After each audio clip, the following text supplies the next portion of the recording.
रावसाहेब, महागाई काही नियंत्रणात येत नाहीये. पेट्रोल डिझेलचे सीएनजीचे दर दर 2 दिवसांनी वाढता आहेत. एअरलाईन्स तोट्यात गेलेल्या आहेत. अनेक ठिकाणी फ्लाईट्स कमी करण्यात आलेल्या आहेत आणि हे संकट अजूनही वाढणार आहे. जर भारतात अजून 2 राज्यात निवडणुका असत्या, आणखी 2 राज्यात निवडणुका असत्या, तर कदाचित संकट वाढलं नसतं. जसं पश्चिम बंगाल सह आसाम, केरळमध्ये निवडणुका होत्या, तोपर्यंत प्रधानमंत्री आणि सरकार सांगत होतं की भारतीय जनतेला काहीही तोशिष पडणार नाही.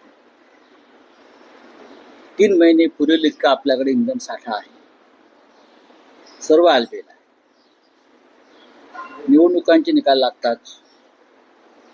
नरेंद्र मोदी स्वतः परदेशात गेले, इटलीला, नेदरलँडला, तो इतर काही देशात, आणि भारतीय जनतेवर गेल्या 15 दिवसात किमान 4 वेळा इंधन दरवाढीचा बोजा टाकून ते आता ऑस्ट्रेलियाला चालल्याची माझी माहिती आहे. भारतीय जनतेनं प्रवास करायचा नाही, घराबाहेर पडायचं नाही, इंधन बचत करायची, आणि सल्ला दिलाय त्यांनी. उन्हाळा वाढलाय, भरपूर पाणी प्या. काय भरपूर पाणी प्या. 17% पाणी शिल्लक आहे. पाणी प्यायचं कसं? हे सरकार जे आहे महाराष्ट्रातलं आणि देशातलं, हे जनतेची फसवणूक करत आहे, जनतेशी खोटं बोलत आहे, जनतेशी प्रामाणिक नाही.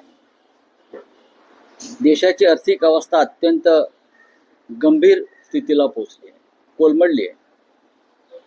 राहुल गांधी म्हणतात ते खरं आहे, या देशामध्ये आर्थिक तुफान येणार आहे आणि त्या सर्व उद्ध्वस्त होणार आहे. पण त्याची चिंता या राज्याच्या मुख्यमंत्र्यांना आणि देशाच्या प्रधानमंत्र्यांना दिसत नाही. ते अद्याप हवेत आहेत, जमिनीवर नाही. नीट पेपर फुटीचं केंद्र हे महाराष्ट्रातच आहे, हे आता स्पष्ट झालं. नीट पेपर फुटीचं केंद्र जर महाराष्ट्रामध्ये असेल, त्याचा केंद्रबिंदू लातूर पासून पुण्यात पसरलेला असेल, तर त्याची जबाबदारी ही देशाचे शिक्षण मंत्री धर्मेंद्र प्रधान यांच्या इतकीच राज्याचे मुख्यमंत्री सन्माननीय देवेंद्र फडणवीस यांच्यावर सुद्धा आहे. त्यातला मास्टर माइंड तेजस शहा याला काल सीबीआयने अटक केली. म्हणजे शहा कनेक्शन कुठेतरी असतंच महाराष्ट्रात, काही वाईट घडायचं असेल तर. त्याची जबाबदारी देवेंद्र फडणवीस घेणार आहेत का, हा माझा प्रश्न आहे. देशातल्या हजारो लाखो विद्यार्थ्यांचं भविष्य तुम्ही उद्ध्वस्त करते आणि त्याचा केंद्रबिंदू महाराष्ट्र आहे. आणि आपण सुशासन वगैरे वगैरे ज्या गोष्टी ज्या करत आहात, प्रधानमंत्री मोदींच्या नेतृत्वाखाली एका पिढीचं आयुष्य तुम्ही बर्बाद केलेलं आहे. आणि देवेंद्र फडणवीस त्याच्यावरती काहीच बोलायला तयार नाही. एक पत्रकार परिषद तरी घ्या, आम्ही तुम्हाला प्रश्न विचारू. याचा अर्थ या पेपरफुटी मागे भारतीय जनता पक्षच आहे. आपापल्या लोकांना पेपर आधी मिळावेत आणि त्यांनी चांगला स्कोर करावा, यासाठी पेपर फोडण्याचे एक नेटवर्क भारतीय जनता पक्षानं त्यातल्या प्रमुख लोकांनी तयार केलं.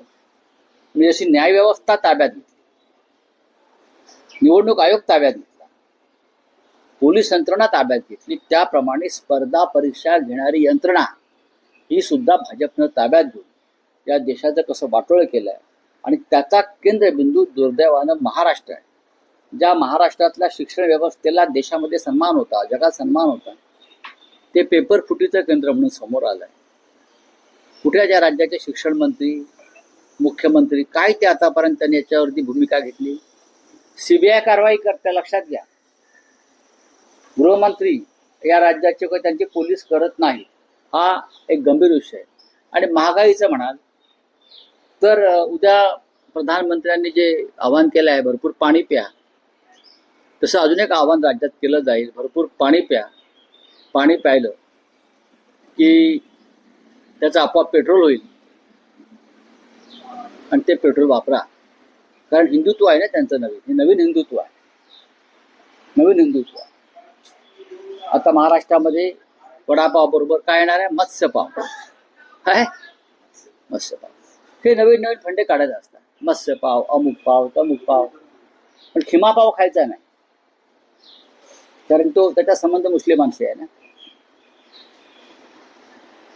काल या राज्यामध्ये मुस्लिमांच्या सणावरून जी दंगली व्हायचा प्रयत्न झाला, हे महाराष्ट्राच्या परंपरेला शोभत नाही. तुम्ही स्वतः मटणाची दुकानं चालवता, तुम्ही स्वतःच्या दुकानामध्ये मटण विकता, सगळे अर्ध्या मंत्र्यांची हॉटेल्स आहेत. मग तुम्ही तिथे आता फक्त श्रीखंड पुरीच विकाना, काय विकून? महाराष्ट्र हा मांसाहारी आहे, लक्षात घ्या. महाराष्ट्र हा क्षत्रिय धर्माचं पालन करणारा छत्रपती शिवाजी महाराज हे क्षत्रिय मराठा, आणि तुम्ही महाराष्ट्रावर काय लादताय? अत्यंत चुकीच्या पद्धतीने महाराष्ट्राची दिशा सुरू आहे. पण सोसायट्यांमध्ये जर कुर्बानी बकऱ्यांची दिली जात असल्या तर परवानगी दिली जात काय सोसायट्यांमध्ये नाही बघा, ह्याच्यावरती गृहमंत्र्यांनी पोलीस आयुक्तांनी बसून तोडगा काढायला पाहिजे होता. बळी तर आम्ही देतो ना, महाराष्ट्रातलं सरकारच बळी देऊन आलेलं आहे. महाराष्ट्राचं सरकार देवळात बळी देऊन आलेलं आहे, हे माहिती आहे का तुम्हाला? 55 रेडे कामाख्य देवीच्या मंदिरात कापले गेले, ही कुर्बानीच आहे ना. त्या कुर्बानीवर सुद्धा आपण आक्षेप घेतला पाहिजे. आमचा आक्षेप आहे या अंधश्रद्धेला. 55 रेडे कापून जे सरकार सत्तेत आलेलं आहे, ते दुसऱ्यांच्या कुर्बानीला विरोध करत आहे. हा मानसिक गोंधळ आहे, हा मानसिक गोंधळ आहे. महाराष्ट्रामध्ये मांसाहार होणार आणि मांसाहार केला जाईल, ठीक आहे. पद्धतीमध्ये काही बदल होऊ शकतात, पण आधी जे मुसलमानांच्या कुर्बानीला विरोध करतायत त्यांनी आधी जे 55 रेडे कापून, ते पण मंदिरात, सत्तेवर आले, त्यांच्याबरोबर आपण बसलेला आहात, त्या कुर्बानीला सुद्धा विरोध केला पाहिजे. हे माझं मत आहे. डॉक्टर, तुम्ही जेव्हा मुख्यमंत्र्यांच्या धोरणांवर किंवा भूमिकांवर टीका करता, तर दुसऱ्या बाजूला तुमच्या पक्षाचेच आमदार मिलिंद नार्वेकर असतील किंवा तुमच्या पक्षाचे नेते आदित्य ठाकरे हे मुख्यमंत्र्यांचं अभिनंदन आणि कौतुक करतायत. विषय महापालिकेचा जरी असला, रक्तपेढ्यांचं खासगीकरण, हॉस्पिटलचं खासगीकरण, मिलिंद नार्वेकर मध्यरात्री मुख्यमंत्र्यांना इत्यंभूत माहिती देतात. मुख्यमंत्री तो प्रस्ताव महापालिकेत नॉट टेकन करायला लावतात आणि आदित्य ठाकरे त्या विषयावर प्रेस घेतात आणि मुख्यमंत्र्यांचा आभार मानतात आणि तुमचे आमदारही आभार मानतात. ते म्हणतात सत्ताधारी आणि विरोधक हे आता महापालिकेत भ्रष्टाचार मुक्त आणि स्वच्छ कारभारासाठी. चुकीचं काय आहे? महापालिकेत जर भ्रष्टाचार सुरू असेल आणि तो मुख्यमंत्र्यांच्या निदर्शनास आणला असेल आणि मुख्यमंत्र्यांनी त्याच्यावर कारवाई करून ते थांबवलं असेल, तर अशा प्रसंगामध्ये मुख्यमंत्र्यांचं स्वागत करावंच लागेल किंवा सत्ताधाऱ्यांचं स्वागत करावंच लागेल. मी नीटच्या माध्यमातून, जग हा देशभराचा विषय आहे, महाराष्ट्र केंद्रबिंदू आहे, अशा वेळेला जबाबदारी मुख्यमंत्र्यांची नाही का? सीबीआय येऊन कारवाई करते.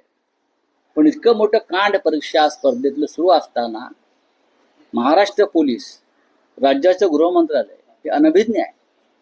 ह्याच्यावरती जर आम्ही बोललो तर ते मुख्यमंत्र्यांवर टीका होत नाही, ती शासनावर टीका आहे. मुख्यमंत्र्यांनी मुंबई महानगरपालिकेतला रक्तपेढ्या, रुग्णालय यांचं खाजगीकरण जे चाललं होतं, विक्री, त्या संदर्भात आदित्य ठाकरे आणि आमचे आमदार मिलिंद नार्वेकर यांनी जो हा त्यांच्यासमोर ही भूमिका मांडली आणि मुख्यमंत्र्यांनी हा महापालिकेतला भ्रष्टाचार थांबवला, हे त्यांचं काम आहे, त्यांनी केलं, त्याचं कौतुक केलं पाहिजे, अभिनंदन करावंच लागेल. नाही, पण ते विषय मुख्यमंत्र्यांना दिसतात, पण एवढे मोठे प्रश्न दिसत नाही. हा एक मुद्दा आहे ना. सुधार समिती असं आहे की शिंदे शिवसेनेकडे असतं असं म्हटलं जातं. महापालिकेतलं शहर काटशावाचं राजकारणही आहे. मग ते चांगलं आहे ना, तर चुकीचं काय? या महाराष्ट्रातून शिंदे गट नावाचा जो प्रकार आहे तो पूर्णपणे नेस्तनाबूत करण्याचा चंग तो राज्याच्या मुख्यमंत्र्यांनी बांधला असेल अनेक माध्यमातून. आता आपण पाहिलं असेल विधान परिषद निवडणुकीत सुद्धा भाजपचा कसा वरचष्मा आहे काय. तर आम्ही मुख्यमंत्र्यांच्या पाठीशी उभे राहू. ही घाण आहे, ही कीड आहे बेईमानीची. ती जर दूर होत असेल आणि त्यांचा भ्रष्टाचार, हे सरकार भ्रष्टाचारातून आलेलं आहे शिंद्यांचं, तर आम्ही त्यांचं स्वागत करू. बोला. काल दिवसभर आपण पाहिलं तर सगळे अनेक मंत्री दिल्लीला गेले होते, अमित शहाची भेट घेतात. तिन्ही जे पक्ष महायुतीमधील ते विधान परिषद जागा आपल्याकडे कशी जास्त घेता येईल याचा प्रयत्न करते. भाजप अनेक ठिकाणी शिंदेना दाबण्याचा देखील प्रयत्न करते. ठाण्यात देखील अनेक त्यांचे खासदार हे बहुजन विकास आघाडीच्या नेत्यांची भेट घेत आहेत. चुकीचं आहे ते. बघा, शिंद्यांना दाबण्याचा प्रयत्न होतोय हा तुमचा जो स्टेटमेंट आहे, शिंदे आधीच गुदमरलेले आहेत. या सरकारमध्ये शिंदे आधीच गुदमरलेले आहेत. मुख्यमंत्री जे सांगतायत शिंदे माझे मित्र आहेत, शिंदे माझे सहकारी आहेत, शिंदे आमचे नेते आहेत, जे देवेंद्र फडणवीस यांना ओळखतात त्यांना फडणवीसांचे संकेत व्यवस्थित कळतात. कळलं? त्याच्यामुळे भविष्यात जे काय घडणार आहे त्याची नांदी आहे, इतकंच मी सांगतो. म्हणूनच जी जमवाजमव सुरू आहे ती जमवाजमव त्यासाठीच आहे कारण उद्याची निवडणूक विधानसभेची भाजपा आणि शिंदे गट हे एकत्र लढू शकत नाहीत. असंही एक विश्लेषण केलं जाते की एकनाथ शिंदे हे महाराष्ट्रातल्या प्रादेशिक पक्षांची मोठ बांधण्याचा प्रयत्न करतात, कारण त्यांना 2029चं राजकारण भाजपचं त्याची चाहूल लागली आहे किंवा त्यांना लक्षात आलेलं आहे. असं पाहता अलीकडे बच्चू कडू असतील, आनंद परांजपे असतील, आता भवियाचा उल्लेख होतो. तुम्हाला ह्या खूप मोठ्या शक्ती वाटतात का? नाही, पण हे ज्यांना लोकांनी पूर्णपणे नेस्तनाबूत केलेल्या या शक्ती आहे, त्यांच्याबरोबर एका प्रादेशिक पक्ष नाही आहेत. या महाराष्ट्रामध्ये महाराष्ट्रात प्रादेशिक पक्ष दोनच आहे. एक शिवसेना बाळासाहेब ठाकरेंचे, म्हणजे आम्ही सगळे, आमचा पक्ष, उद्धव ठाकरे प्रमुख आहेत त्या पक्षाचे, आणि दुसरा माननीय शरद पवारांच्या नेतृत्वाखालचे राष्ट्रवादी काँग्रेस पक्ष. हे दोनच या राज्यामधले प्रमुख प्रादेशिक पक्ष आहेत ज्या राज्याच्या अस्मितेवर बोलतात आणि भूमिका मांडतात. आणि बाकी जे काय चाललंय सध्या चणे फुटाणे गोळा करण्याचं काम, बरं का, चालतो. तुमच्या भाषेत त्याला चकना म्हणतात ना.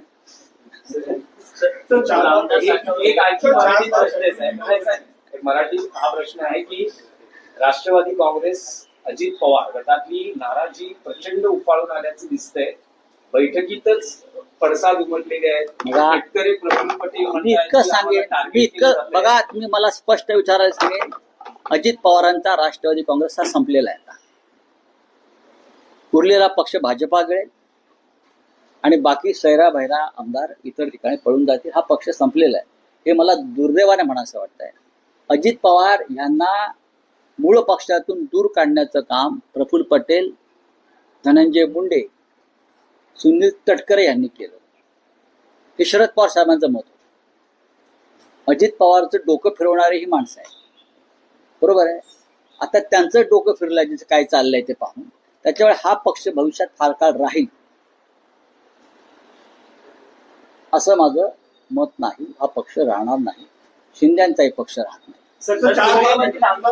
भाजपला आरसा दाखवलेला आहे की केंद्रीय मंत्री रामदास आठवले यांनी भाजपला आरसा दाखवलेला आहे. ज्या प्रकारचं आपण आपलेच लोक बघा की आठवल्यांच्या हातातला आरसा कोणी दिलाय? भाजपने दिला असेल ना. आठवल्यांकडे स्वतःच काय काही नाहीये. बोला. पानी की कल ही प्रधानमंत्री ने एक मार्गदर्शन किया है देश की जनता को कि देश में गर्मी बहुत बढ़ रही, उसका परिणाम आपके शरीर पर होगा, तो पानी पीते रहो. ये देश के प्रधानमंत्री का काम. और ये आह्वान करके प्रधानमंत्री, मैं देख रहा था ऑस्ट्रेलिया में जा रहे हैं वहाँ का पानी पीने, फिर इटली का पानी पिया, नीदरलैंड का पानी पिया. महाराष्ट्र में और मुंबई में अब सिर्फ 17% पानी का स्टॉक है. पानी कहाँ से पिएंगे? पेट्रोल नहीं, डीजल नहीं, पानी नहीं, महंगाई बढ़ रही है, खाना नहीं, हम बाहर घूमेंगे नहीं, विमान बंद हो रहे हैं, और हमारे मुख्यमंत्री विधान परिषद के चुनाव में लगे हैं और देश के प्रधानमंत्री घूम रहे हैं. हम क्या करेंगे? जनता क्या करेंगे? ईद को लेकर जिस तरह से लगातार बीएमसी की तरफ से या सरकार की तरफ से एक्शन लिया, देखिए ये एक राजनीति का विषय है. धार्मिक राजनीति, धर्म की राजनीति वो स्प्लिट करना चाहते हैं और आने वाले विधानसभा लोकसभा चुनाव तक इस मामले पर बार बार तनाव पैदा करके दो धर्मों में चाहे एक दंगा भी करा सकते। तो ये उनकी हमेशा की एक चाह है। ये जो लोग बोल रहे हैं कुर्बानी के बारे में, महाराष्ट्र में कामाख्या देवी मंदिर में कितने कुर्बानी दी हमारे ये लोगों ने, कितने पैसे कापे, 55। ये भी कुर्बानी है ना। तो अपनी कुर्बानी चलती है, दूसरे की कुर्बानी आपको चलती नहीं। महाराष्ट्र ये मांसाहारी है, छत्रपति शिवाजी महाराज का महाराष्ट्र है। हम क्षत्रिय है, हम मराठा है, हम तो ये कुर्बानियां देते रहेंगे। हम अपने भी देश के लिए कुर्बानी देते हैं। अगर हम कुर्बानियां नहीं देंगे तो देश और महाराष्ट्र कैसा बचेगा। चलिए, थैंक यू। सर महायुति की सर सावंत